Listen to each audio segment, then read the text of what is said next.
Welcome to today's broadcast, ladies and gentlemen. My name is Marianne Farkas, and I'm the director of the World Health Organization, PAHO, Collaborating Center in Psychiatric Rehabilitation here at Boston University.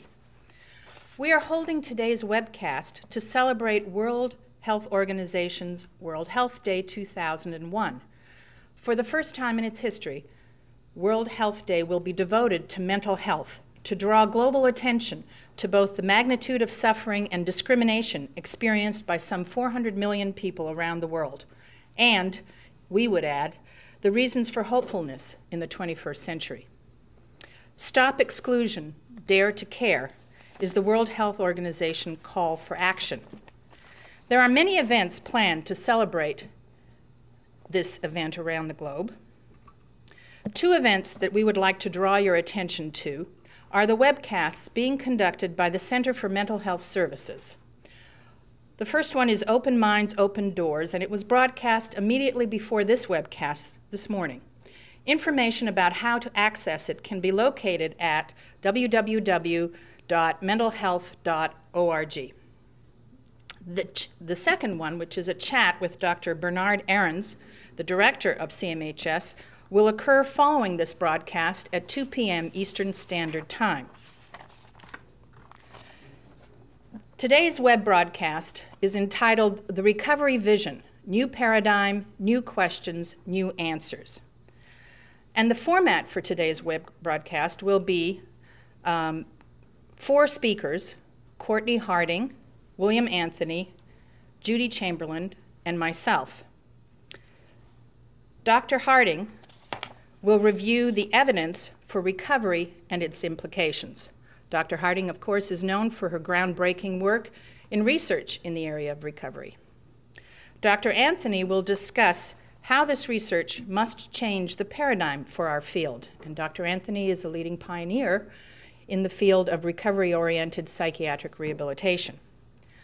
Judy Chamberlain will discuss the roles of consumers and non-consumers in the ongoing development of the field of recovery, and Judy is an internationally known psychiatric survivor and advocate. And I will end the broadcast by briefly outlining some of the implications for development of recovery-oriented systems. If you want more information about each of these speakers, it can be found on the speaker profile located in the description of the webcast at our website. And so now, without further ado, I'd like to introduce Dr. Courtenay Harding, who will give our first presentation. Thank you.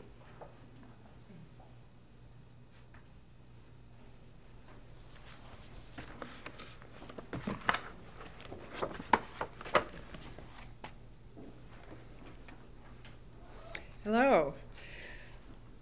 I have entitled this presentation, Long-Term Outcome for Rehabilitated Psychiatric Patients, Reasons for Optimism.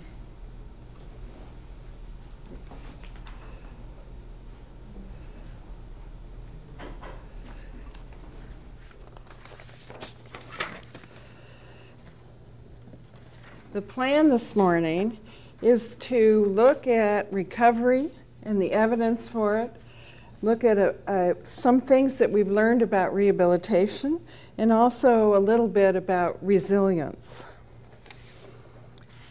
I'm going to present 7 of the 10 world studies this morning, and a slide that's next that actually gives the evidence.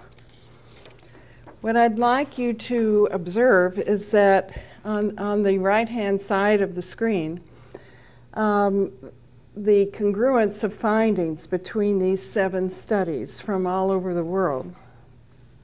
Now, when we talk about subjects that are recovered, we're talking about no medications, no symptoms, being able to work, relating to other people well, and living in the community, and behaving in a way that you would never know that they had been once had a serious psychiatric disorder. And if you think that the old belief that 1/3 get better, 1/3 get worse, and 1/3 stay the same We found in the study that's called Harding et al. In Vermont, halfway down the slide, that we took the bottom third of this population and found that 2/3 of them turned around. So that our old views of schizophrenia are considerably different than they have been for the last 100 years. What I'd like to do is go through this table a little bit and talk about these studies and then tell you what exactly these investigators had to say when they got through. The first one was done by Manfred Bleuler, whose father renamed dementia praecox and studied schizophrenia. And his son Manfred took over the hospital at Burgholzli in Zurich, Switzerland. And he did what his father did not, which is to follow 208 people, 23 years, and found that 53 to 68% of his subjects significantly improved or recovered. Gerd Huber in Germany followed 502 people for 22 years after their episode of schizophrenia, found 57% significantly improved or recovered. Luc Champe and Christian Mueller in Lausanne investigations in a medium-sized city in Lausanne found 289 people, followed 37 years. They're actually the longest study of schizophrenia in the world. They go up to 64 years after first admission. And they found 53% significantly improved or recovered. Ming Swang in the Iowa 500, with the strictest criteria for schizophrenia, found 46% after 35-year average. We found with the DSM-3 diagnosis 62 to 68%. Dr. Ogawa in Japan found 57%, and Michael DeSisto in Maine found 49%. Let me tell you what these gentlemen had to say about the long-term course of schizophrenia. Manfred Bleuler said, "I have found the prognosis of schizophrenia to be more hopeful than it has long considered to be." In the Lausanne investigations, Christian Mueller and Luc Champe wrote, "The long-term evolution of schizophrenia is much more variable and considerably better than heretofore admitted." In our Vermont study, what we found with 2/3 of these most chronic patients ever studied in the world literature, we said with John Strauss, "We have gathered some evidence that the course of schizophrenia is a more complex, dynamic, and heterogeneous process than has heretofore been appreciated or predicted by diagnostic specificity." And the quote I like best is from Gerd Huber in Germany, and he said, "Schizophrenia does not seem to be a disease of slow progressive deterioration. Even in the second and third decades of illness, there is still the potential for full or partial recovery." So that, ladies and gentlemen, is substantial evidence for recovery. There are also many myths about schizophrenia that have been challenged through all of these studies. Once a schizophrenic, always a schizophrenic has been significantly challenged now. The reality is improvement and recovery for most patients. The same treatment for all is a myth. We found that individualized treatment is much more successful because there's wide heterogeneity of function and interest and capacities within each person. There's a myth that says you only do rehab afterwards. After the symptoms settle down, it turns out you need to do rehab on day one. That rehab is actually treatment. That rehab can reduce symptoms. Getting somebody a job can reduce symptoms. Getting them stable housing can reduce symptoms. All of those kinds of things, getting a social support system wrapped around someone, reduces symptoms. So why wait until the symptoms subside when we have strategies to do something about it? There's a myth that says no psychotherapy for these patients. But our patients tell us that they need supportive psychotherapy and they need somebody to talk with about the process that they're going through. There's another myth that says we need to be on medications all our life. And there's absolutely no evidence in the world literature that says that that's true. There may be a few people who might need it, but certainly most people do not.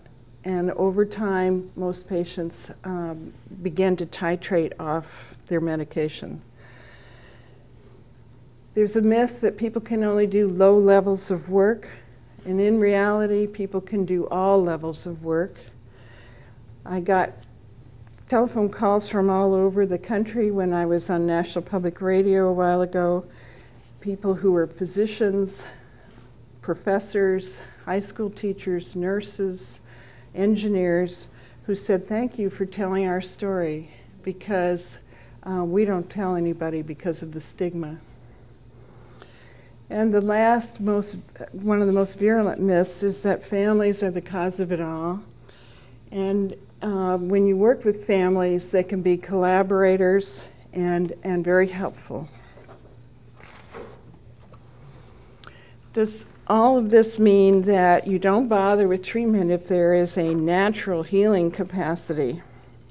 And it turns out, let's see, I skipped this. Let me go back here. I got so carried away with the myths that I forgot the rest of the slide. One of the things that we've been proposing in the literature is, no surprise to neurologists, that the brain is the most plastic organ we have in our body, and that it is in constant interaction with the internal and external environment. We've also found that getting older is a wonderful thing for people with schizophrenia. Thank goodness it's great for somebody. It turns out that there is a subgroup who may have too much dopamine and not enough serotonin, for instance, and these are neurochemicals. And it turns out that when you hit about age 40, you drop naturally your levels of dopamine and your serotonin levels rise. And that's exactly what someone with schizophrenia needs. We found terrific sex differences between men and women. It's not just John Gray and Venus and Mars, but it turns out that there are a huge amount of differences that are too complex for me to go into, but we're finally paying attention to them.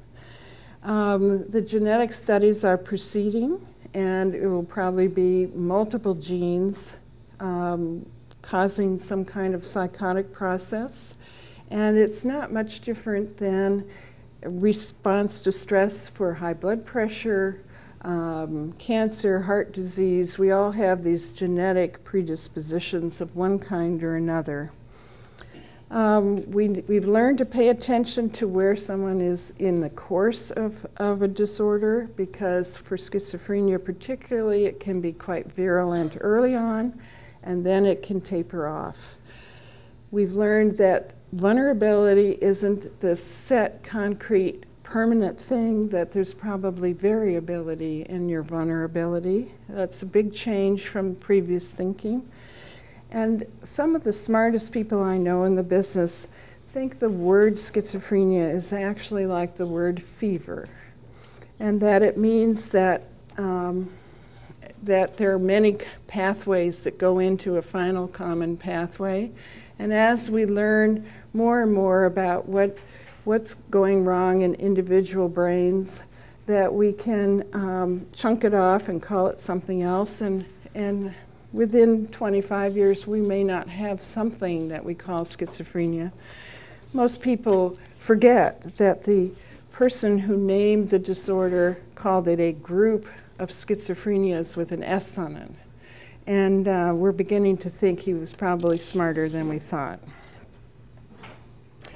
So with this kind of complexity about natural healing capacities over time, does that mean that we just don't bother with treatment. We just let Mother Nature take her course. And the answer is absolutely no. So what roles do rehabilitation efforts play? And I want to tell you a story about where the name rehabilitation might come from. And it's maybe an apocryphal story, maybe it's a true story. The French Foreign Legion has many strategies and many traditions. And one of the biggest tradition is that when you become a member of the Corps, that you have to stand in front of the whole Corps, and you get given your fancy epaulets, which you can see on this picture, and your gold buttons, and your white hat, and that is called habille, which is to be dressed. And then if you dishonor yourself in any way and are drummed out of the Corps, they stand you again in front of the Legion, and they take the sword from the commandant, and they cut off your buttons and your epaulets, and that's called dishabille. And if you reinstate yourself with appropriate behaviors, then it's called rehabille. And it seemed to me that this kind of process is often what our patients have to go through in order to become members of society again.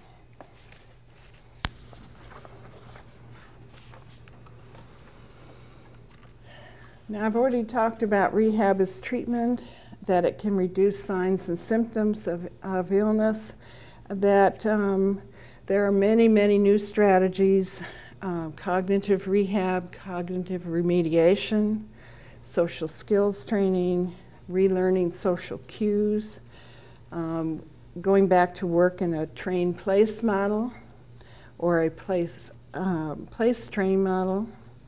And there are many areas in the world that are pockets of excellence, such as Trieste and a town north of Helsinki, and in Bogota, and in Long Beach, California. There are pockets of excellence all over that are, and certainly here at Boston University, in Bill Anthony's group, that have been working for many, many years to develop rehab strategies. My plea with people is to please don't throw the baby out with the bathwater. This looks like my granddaughter, so I was particularly pleased to put it in here.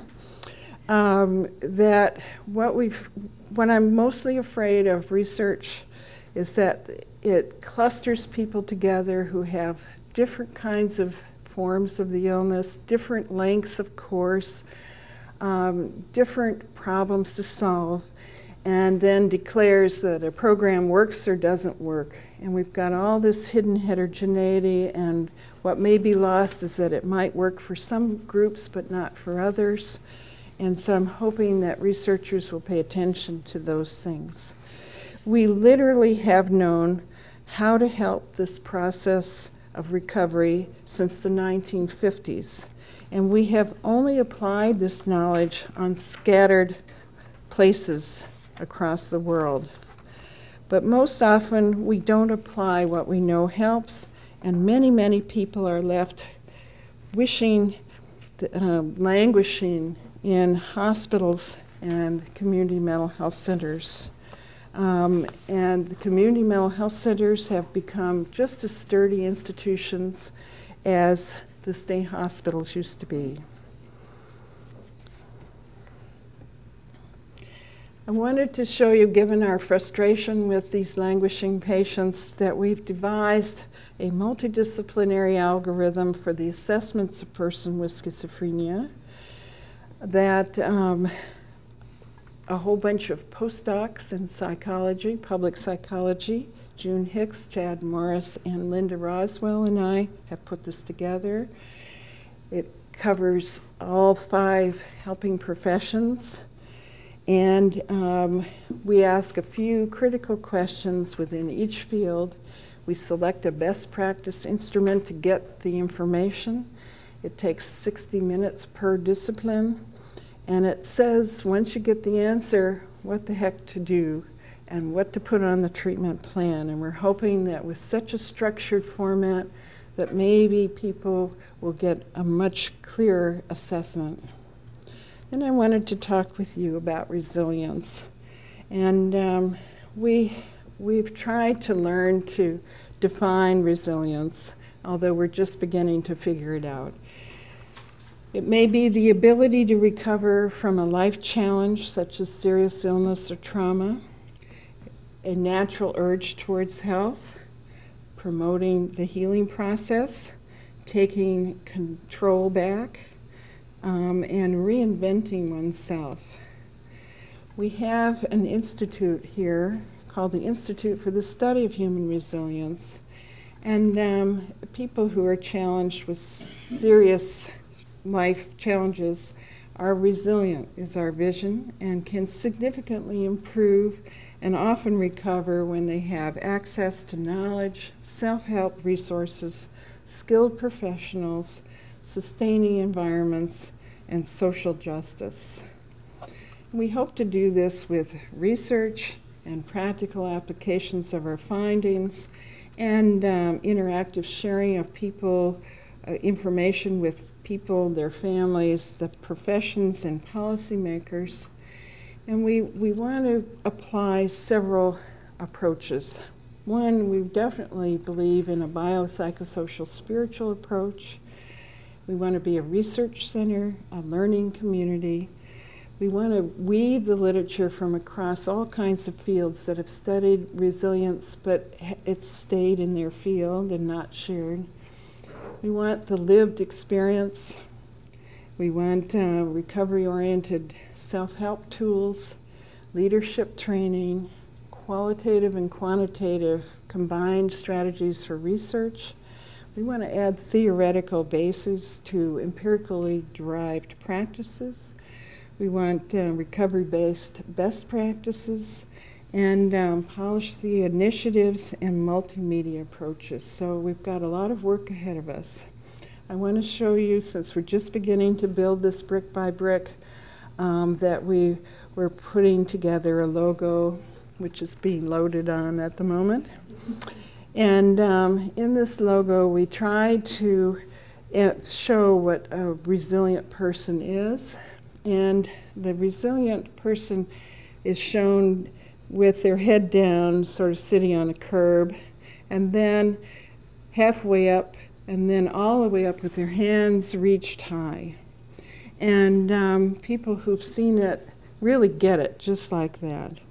And while I was wandering around with this logo in the Xerox machine room, Dr. Su-Ting Su saw it, and she's a psychiatrist in training here from Taiwan. And she brought me this lovely Chinese proverb, which says, the way to growth and development is to plant both feet firmly on the ground, raise your hand to the sky, and then push the sky up so you have room to grow. And I thought it was wonderful. And then the last slide I wanted to show you were two sayings that I found recently. One was on the wall of an apartment building of a colleague who trained at Albert Einstein. And it was this wonderful poster of Maimonides, who was a 12th century scholar and physician. And he says, teach thy tongue to say, I do not know, and thou shalt progress. And that's what we need to do with resilience and the new questions that Dr. Anthony's going to talk about, and new paradigms. And then the last one is a Latin phrase, which I won't even dare pronounce, that really has to do with, from Hippocrates, and has to do with honor Mother Nature's healing capacities. So thank you very much.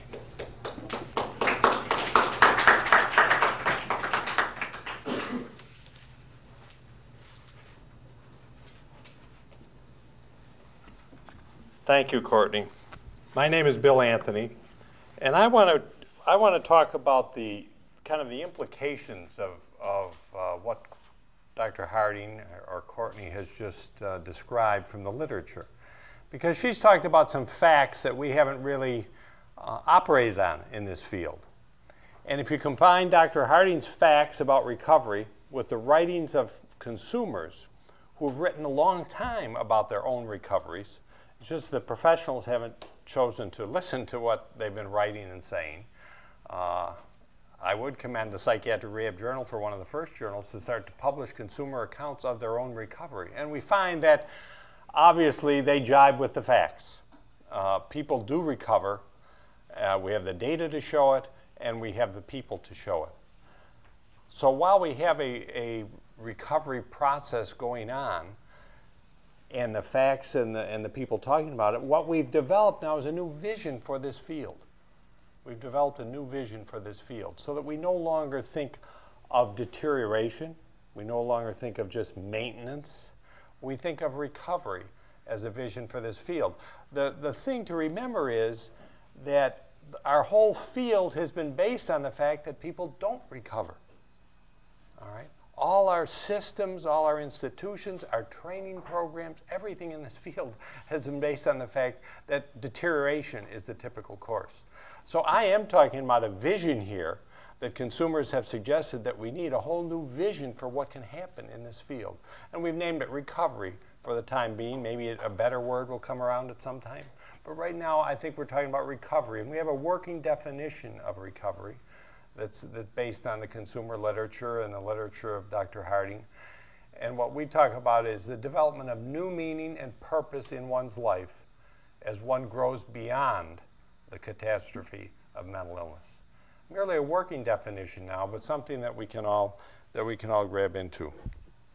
Well, I said this new vision changes everything, and professionals have a word for that. They call it a paradigm shift. Good luck spelling it. It was one of the first words I had to learn to spell when I got in this field. We have a paradigm shift, and by that I mean the simple explanation of that is recovery vision has forced us to put on new glasses when we look at this field. We have new lenses through which we're looking at this field of mental health. And it's similar to me. I thought, well, what's a metaphor here that can explain a paradigm shift? And I think the simplest metaphor that maybe translates all around the world is that at one time we thought the world was flat, all right? And because we thought the world was flat, we had a lot of questions about our world that turned out to be dumb questions. Like, how far do I sail before I fall off the end of the earth? What's at the end of the earth? What's underneath the end of the earth? Monsters? Dinosaurs? What's under there? Because I remember in 4th grade, I remember a picture of a sailing boat sailing along the flat earth, and there's monsters at the end of it. That's what people were talking about, apparently, when they thought the earth was flat. Well, now we know it's more round-like than flat, all right? And it's changed the questions. We no longer ask questions. When's the last time you heard someone say to you, what happens when you fall off the end of the earth? We don't ask that question anymore. Are there dinosaurs under there? We don't ask that question anymore. I would say that the recovery vision is going to have to change the questions we ask ourselves as we move on to this next century. And I have listed a few questions just to give you some examples of some old questions that we asked before the recovery vision and maybe new questions that we should be asking. Or as I call them, Earth is flat questions and Earth is round questions.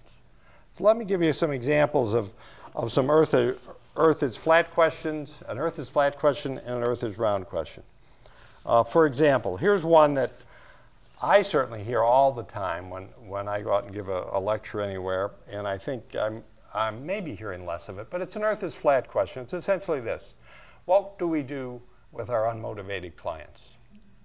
That's yesterday's question. That's an Earth is flat question. What is the new question now that we know people do and can recover? The new question is, what do we do with our unappealing programs? All right? Because we used to think that when we were asking what do we do with our unmotivated clients, that we were making a diagnosis of the client. We're actually making a diagnosis of our program. Because if we have a number of quote-unquote unmotivated clients, it says something about our unappealing program.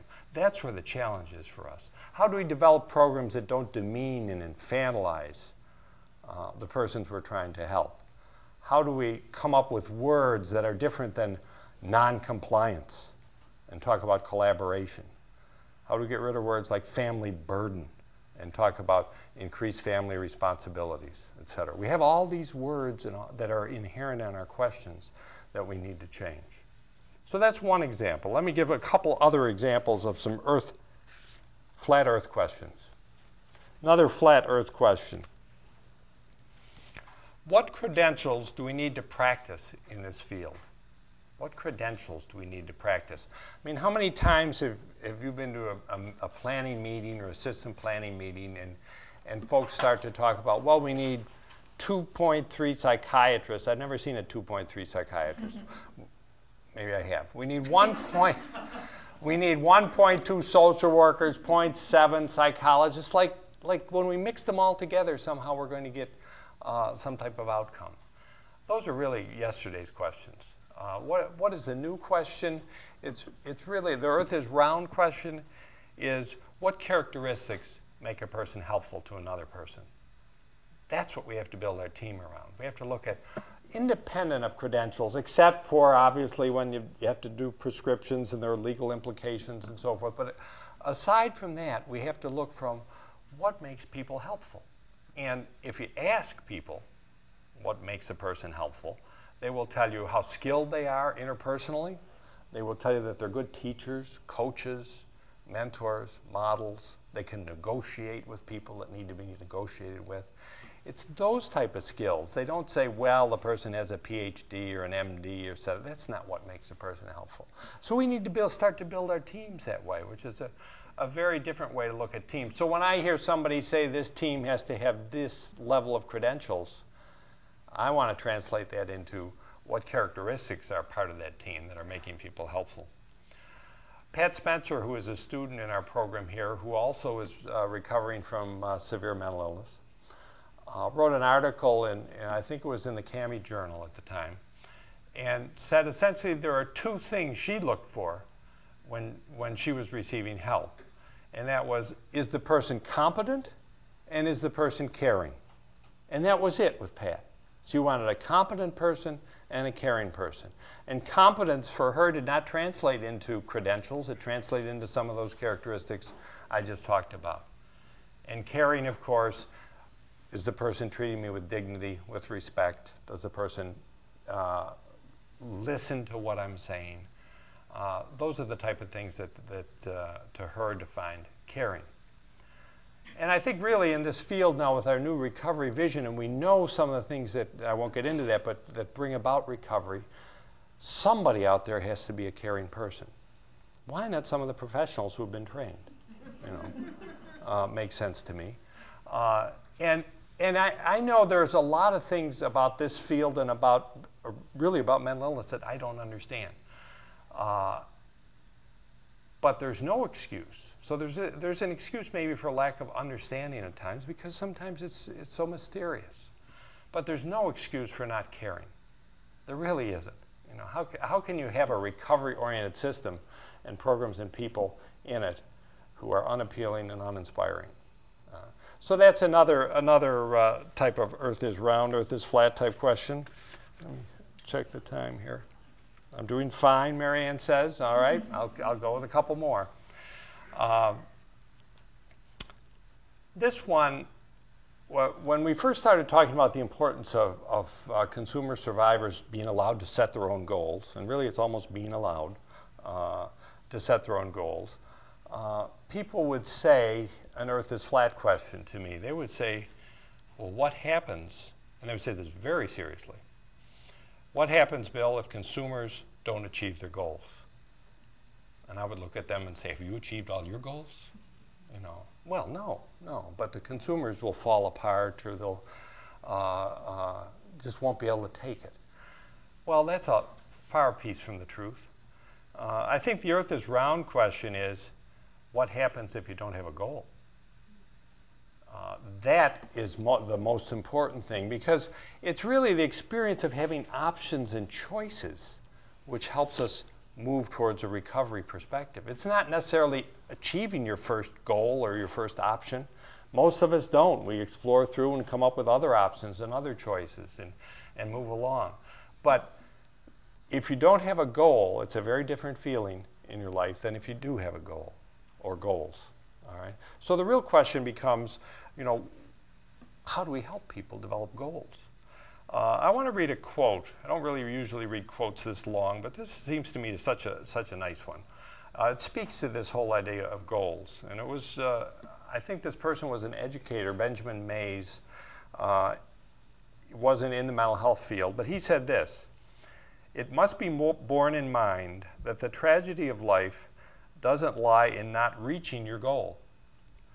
The tragedy lies in having no goal to reach. It isn't a calamity to die with dreams unfulfilled, but it is a calamity not to dream. It is not a disgrace not to reach the stars, but it is a disgrace to have no stars to reach for."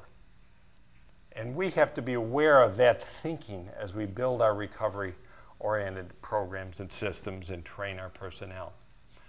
It's fashionable in this field right now to say things about, well, patients are dying with their rights on. That this is the whole compliance, forced treatment issue, and you hear this, patients are dying with their rights on. Well, I think we need to rephrase that a little bit too, and I think it's also worth noting that people are living with their dreams turned off. And that may be a bigger dilemma for this mental health system. I'll go with one more here. I haven't gotten the high sign, so I'll try another one. Earth is flat. How do we get the person to change so the person can achieve their goals? I'd say that's half a question.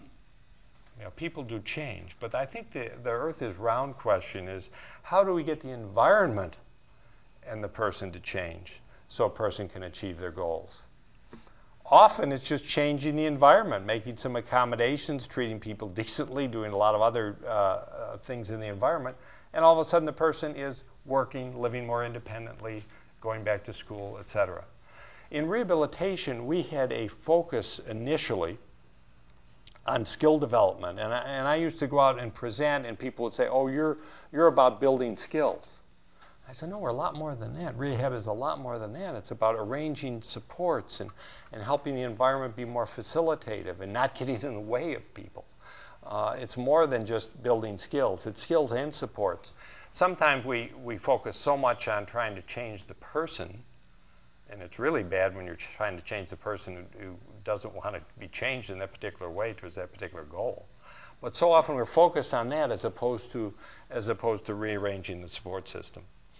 I think it's the environment, and Dr. Harding's research has implied this, that it's the environment which sometimes encourages chronicity or long-term illness or long-term disability. An environment, again, that discriminates, an environment that often sinks people into poverty. Those are some of the biggest barriers to recovery, not the person who has the diagnosis. So let me try and wrap up here, if I may. What I'm trying to say is that everything should be changed. I remember there's a car commercial somewhere that says, "This changes everything." An announcer saying it very dramatically. Well, I think a recovery vision, or the idea that people grow and move and develop meaning and purpose in their lives, even if they have been diagnosed with a mental illness. It sounds so strange sometimes to say it, but that's the way our field was built, on deterioration, on maintenance, on control. A very different field we're moving into in the next century. And if we're going to move into that field, then things are going to have to change. And now somebody might say to me, "Well, Bill, it's a little Pollyannish here, that we're not even close to that." I understand that. There's a big gap between our vision right now and our reality. But the whole idea of a vision is to pull us into the future. A vision means you're not there. It means that's the way you're going. And I think that's what the recovery vision is doing for us. It's trying to pull us into the future. There is a gap between vision and reality. You know, you drive a bus through it. But you can look at that gap in two ways, and I like the way Thomas Edison looked at it. Again, not a mental health person, but he had something interesting to say about opportunity that has always stuck with me. He says, when opportunity is knocking at your door, it's often dressed in overalls and disguised as hard work. Well, I think if we're going to move from reality to a vision of recovery, there is a lot of hard work to do. We best take off our coats and ties, put on our overalls. Thank you very much.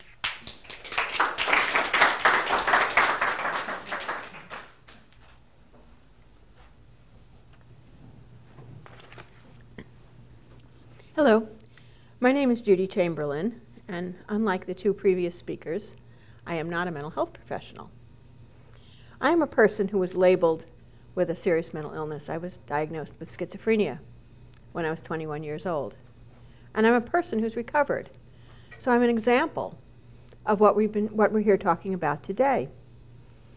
And I think it's very important to recognize that recovery is not something that happens to a few exceptional, privileged, or lucky people, but as building on what Courtenay and Bill have said, recovery is possible for everyone who's been diagnosed with a major mental illness. Being told that you have schizophrenia is a devastating experience. Especially when I was told this, I was also told that I would always be ill, I was always going to need treatment, and it was terrifying. It was, this happened at a time in my life when lots of things were going wrong. And to be told that they weren't going to get better, that things weren't going to come together for me, was taking away hope at a time when I needed, more than anything else, people believing in me, and I needed support. I needed someone to say there are ways out of this morass that you find yourself in, and I wasn't hearing that. And what compounded it was these people were the experts. They were the ones who were supposed to have the answers. So it was a terrible blow to be told by these professionals that I was never going to get better. At the same time, and I've heard this from many, many people over the years who've been through this, there was always part of me that didn't believe it. There was one part of me that was saying, well, these people are the experts. They know what they're talking about. And another part of me was really inside screaming, no, no, no, no, no. I cannot believe that my life is over at the age of 21. I had all kinds of hopes and dreams about the future like other people. And to be told that there wasn't any point in dreaming them just didn't make any sense to me. I needed to hold on to my dreams.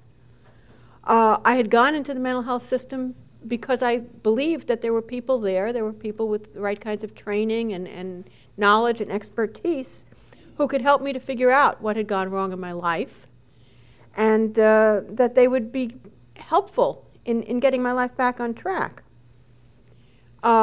Instead, I found out that in addition to all the other problems that had brought me to that point, I now had to fight the mental health system. And that's really what I did.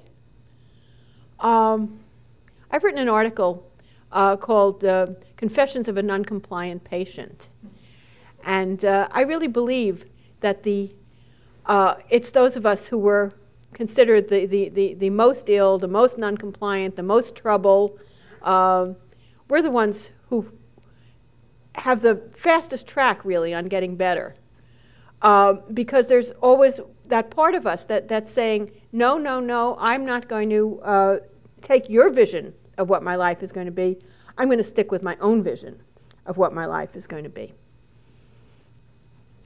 At that point in my life, I thought I was maybe the only person who felt like that.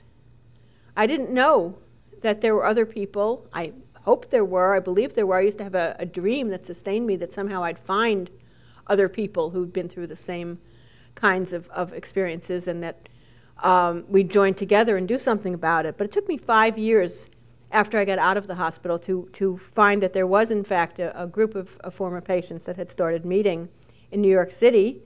This was in the early 70s.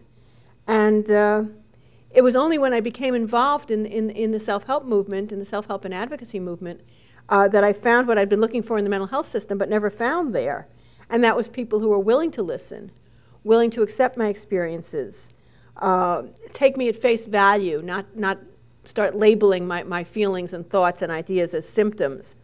And that we could do this for one another, that it was a very mutual activity. It was mutual support. So I've been involved in the ex-patient consumer survivor movement for 30 years now. And I've seen this movement grow and develop and really pioneer a lot of the concepts that professionals are now beginning to talk about, particularly the idea that we can and do get better. What a lot of us learned in the mental health system is what's been termed in the literature learned helplessness. And when you have learned to be helpless, you are not, I really can relate to the things that Dr. Anthony was saying. You are, you've had your dreams taken away from you. The term recovery has a little bit of I'm not sure if it's a word that a lot of us feel comfortable with, because a lot of us don't feel we had an illness at all. We feel that we had a catastrophe in our lives, a catastrophe that in many cases was compounded by the experiences that we had in the mental health system. So let me talk a little bit about terminology here. I'd like to talk about the terms that we use to describe people who get diagnosed as mentally ill, because the term that a lot of professionals seem to use is a term that a lot of us don't feel comfortable with, and that's the term consumer, or as is used in other parts of the world, the term user of psychiatric services. And when we say consumer or user, it implies that we are purchasing a good or a service, and that's not the experience that most of us have had in the mental health system. We've had a lot of things shoved down our throats that we didn't have any choice in deciding that those were the things we wanted. So I always feel a little bit uncomfortable with the term consumer. Another term that we used a lot, especially in the early development of our movement, was ex-patient, which implies a movement, a process of development from having been a patient to no longer having been a patient. But it still accepts the idea of patienthood and illness. So a lot of us have moved on to use the term survivor. We survived quite a bit, actually. We survived all the disastrous experiences that led us to the point at which our lives felt like they were falling apart. That's the point where you get diagnosed with a mental illness. And for many of us, we also survived some treatments that really were not terribly helpful, were in many cases obstacles to our regaining our sense of who we were and what we were capable of. So a lot of times you'll hear the term, as Marianne Farkas used, consumer survivor, so that we kind of encompass people who use different terminologies to describe themselves. And I'd also like to talk a little bit about this term recovery, because it does carry within it the connotation that we got better from something. I like Dr. Harding's term resilience, that this capacity was within us all the time, and we just have to find ways of nurturing and encouraging it. So the consumer, survivor, ex-patient, user movement is a worldwide movement of people that developed in many, many countries in the early 70s. It's really interesting, as I've learned more and more in my travels, to see how many different groups got started independently of one another, not knowing about other groups in other countries at about the same time, the early 70s. And we saw this very much as a civil rights movement. It was modeled on other movements that were very active at that time in history, the struggles of in this country, black people, and the struggles of racial minorities and ethnic minorities around the world, women's rights, disability rights, and the movement of sexual minorities. And we also see this as a civil rights movement, This is not merely about improving treatment. This is about improving our lives by gaining or regaining the civil rights that we lose when we get diagnosed with mental illness. So like other groups that have been oppressed and have seen their selfhood defined by other people, we're trying to reclaim our right to speak for ourselves, to make our own decisions, and to determine our own future. And that jibes very well with the paradigm shift that Bill Anthony was talking about, moving from giving people goals to letting them find their own goals. And you can't really give anyone a goal. I gave a talk once at a large conference that was mental health professionals and service recipients together. And at the end of the talk, someone asked a question. One of the consumer survivors asked a question. She said, "What do you do if you don't like your goals?" And I was kind of taken aback for a moment. And what I answered her after trying to put together quickly an answer, I said, I don't know what those things are that you apparently were handed, but whatever they are, they're not your goals. There's a set of expectations that somebody else has for you, but only you can determine your goals. And the look on her face as this little light bulb went on over her head is something I'm never going to forget. So we now see within the professional community, or at least within some segments of the professional community, that this paradigm shift is occurring, that more and more professionals are talking about recovery, about resilience, that they are confirming something that we've always believed, that recovery is real and possible for anyone who's been diagnosed with a serious mental illness. And what this implies for professionals is that there's going to have to be a very extreme shift in how they practice. Because for many people in the mental health system, professionals present themselves as the person with the answers, and the person who has the diagnosis is presented as someone who needs to be led, needs to be told what to do, needs to be controlled, needs to be curbed in many ways because their own impulses are so wrong. So as we move into a recovery paradigm, professionals are going to have to shift their attitudes about who they are, what they do, and what they practice. They're going to have to be very conscious about the messages that they give out. As I started out by saying, my own initial diagnosis carried with us this enormous message of hopelessness. And professionals are going to have to re-examine carefully what they do so that instead they are carrying a message of hope, that they are letting people know, yes, at this point in your life, things are really pretty bad. You're not able to do a lot of the things that you want to do, but I'm here to tell you that this is not a permanent state and you can move on from this state. And that's going to require a lot of retraining, or as I like to think about it, a lot of unlearning. Professionals are going to have to start thinking of clients, of their clients as active participants, not passive recipients. They're not just there to be filled up with some, here's some treatment and just fill them up with it. They're there to work in a collaborative relationship where it's the client who sets the path and the professional who then tries to move things along. So there's going to have to be much more of a collaborative, interactive effort through all phases of treatment. That means that there shouldn't be meetings at which everybody but the client is present to decide what's going to happen to the client.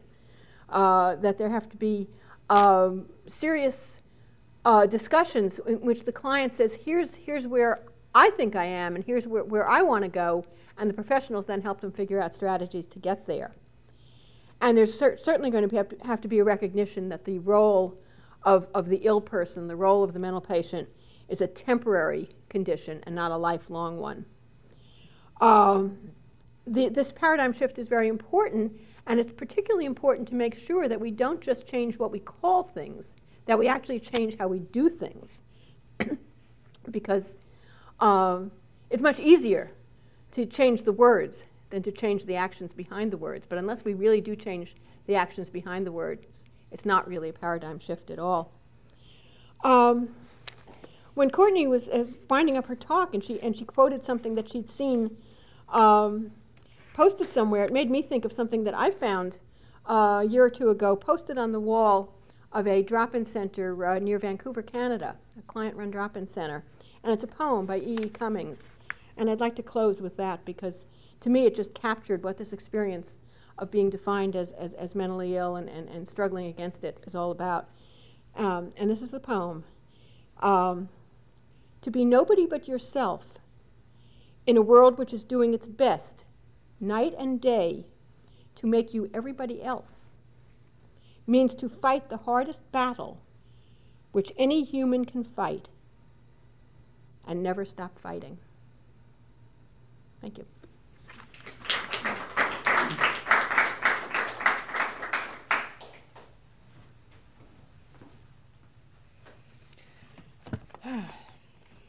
Thank you, Judy.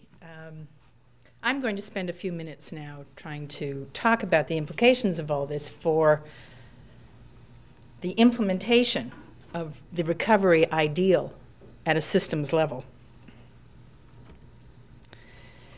A system that can support people's recovery has a recovery culture. It has a strong commitment to recovery and the capacity to support recovery. In the few minutes that I have now, I will give you some examples of each of these that are drawn from what the three speakers before me have already emphasized so eloquently. First of all, the recovery culture is one in which the system as a whole believes in recovery. In other words, it talks and walks recovery. While I fully acknowledge that there is still much to define in this field, I'd like to suggest some system features that would reflect such a culture. First of all, the mission and policies of any system state what its overall purpose, its expected outcomes, and its basic values are. So in a culture of recovery, there would naturally be the idea of recovery as the overall purpose of the system, tying all of its services together, rather than the usual mission, which is to provide the services of treatment or rehabilitation or case management to population X within catchment area Y. A policy statement based on recovery values might be, for example, every person with a psychiatric disability or long-term psychiatric experience, as some people have told me, is a better phrase, has the right to determine his or her own goals and future. That might be a policy statement that reflects recovery culture. The second example of a recovery culture might be, and my apologies to Judy here, the system fully expects to involve consumers or consumer survivors or consumer survivors ex-patients at all levels of the system, not just accepts consumers in the system. So those are two examples of what I would think would reflect a recovery culture. Now, a system has to demonstrate not only a culture, but also its commitment, as Judy said before, to actually changing more than just the words. So a system that demonstrates its commitment to recovery will use recovery outcome measures to honestly evaluate whether or not it implemented the mission that it stated. Such measures might be, for example, the number of system clients who have gained or regained the valued roles they prefer in society. It might be the number of system clients who report experiencing meaningful lives as a result of the services that have been delivered. And when I say honestly evaluate, I mean that administrators change the system based on what the evaluation data reveals. Otherwise, what usually happens is that evaluations are done and then the evaluation report is stored in the drawer for the annual meeting, and that's about the impact of it. When you honestly use these measures to evaluate your system, the implication is a promise that you're going to do something to change the system based on what you evaluate. The second example of system commitment to recovery is that you have consumer survivors active in planning, developing, implementing, and evaluating the service system. Token seats on councils and boards are not real mechanisms for participation. Making sure that no phase of the system development, from planning through evaluation, is done without consumer survivors, consumers who are organized to provide direction, decisions, feedback, is the hallmark of a system that is committed to implementing recovery. As Judy Chamberlin once told me, nothing about us without us. Third example of system commitment to recovery is that the system funds services whose procedures and practices demonstrate recovery values, such as the value of self-determination, the right to make choices, a belief in people's growth potential, the hopefulness issue, and individual uniqueness, going back to what Courtenay had said originally about heterogeneity. We are all individuals, okay?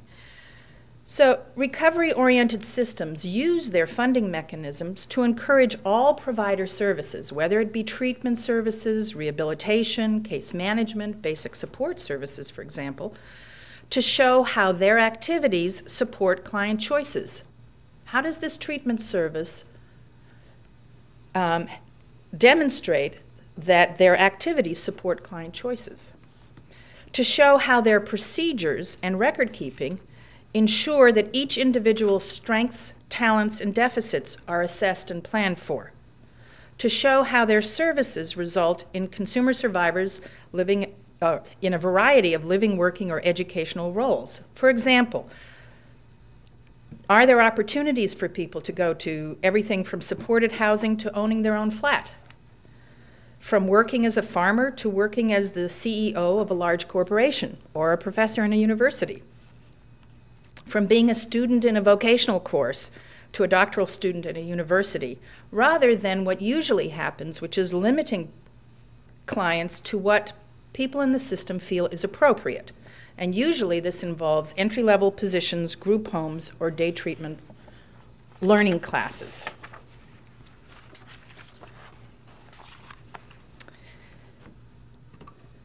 I wanted to give you an example of this issue of the system's capacity for the delivery of recovery services. So it's one thing to have a culture of recovery. It's another thing to have commitment to a recovery vision, but you also have to have the capacity to deliver that vision in the actual way in which people interact. And we've heard some of those things already this morning. I'm just going to summarize them.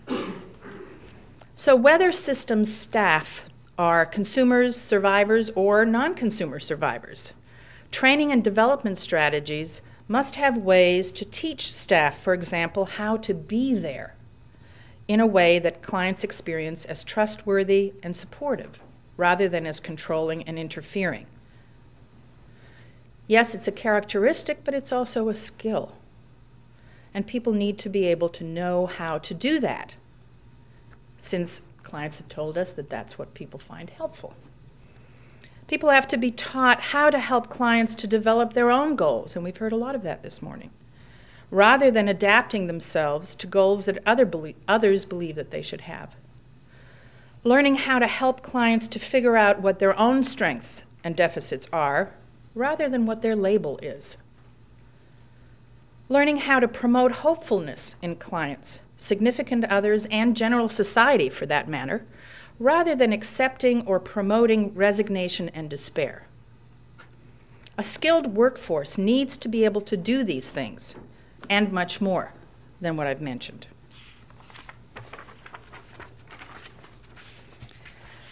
Developing a recovery-oriented system requires that all services and structures have incorporated the culture, that the ongoing commitment is demonstrated in concrete terms, and that system providers at all levels have the knowledge, the attitudes, and the skills necessary to deliver on the promise of recovery. The culture, commitment, and capacity of a system to deliver services that contribute to recovery is much more complex than this brief overview would allow. Indeed, there is much, as we've said over and over again, that we have yet to learn about what it does mean to create such a system. Helping people to live meaningful lives rather than existing on the margins of society, helping people to do what they want to do rather than what others feel is all they are able to do, helping people to be with their friends and neighbors rather than only being with the ones who are paid to be there, helping people to fully live, learn, and work in the communities that they value and prefer. As citizens of those communities is our task for the 21st century. It is truly time to do so. Creating these systems that honor and support recovery is an enormous task, but by working together, researchers and non-researchers, consumer survivors and non-consumer survivors, professionals and non-professionals across the globe, we can make it a reality. And thank you for your attention.